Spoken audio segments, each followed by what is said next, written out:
मैं ये सब तुम्हें इसीलिए बता रहा हूँ क्योंकि अब और रास्ता नहीं है। मैं चाहता हूँ दुनिया को पता चले मेरे दोस्तों के साथ क्या हुआ।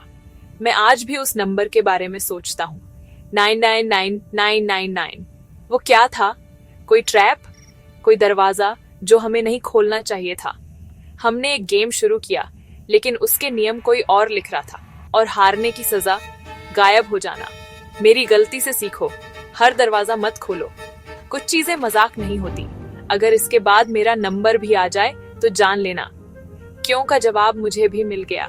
क्या तुम बच पाओगे? आज उस रात को 1 साल हो गया है। समीर, रिया, अंकित तीनों जा चुके हैं। मैं बस जिंदा होने का नाटक कर रहा हूँ। शहर, नंबर सब बदल लिया, लेकिन डर पीछा नहीं छोड़ता। हर रात वही सपने, वही रिकॉर्डिंग, खरोंच, सांस। क्यों? पुलिस ने केस बंद कर दिए। सबको लगता है मैं सदमे में हूँ, लेकिन सच ये है, हमने कुछ ऐसा जगा दिया था जो हमें ले गया। मैं हर पल डर में जीता हूँ। अगला नंबर मेरा है। हर अनजानी कॉल, हर मैसेज मुझे डरा देता है।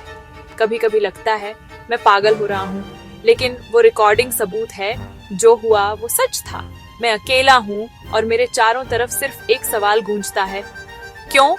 रिया के बाद मैं और अंकित पागल से हो गए थे। हमने साथ रहने का फैसला किया, फोन बंद कर दिए, दुनिया से कट गए।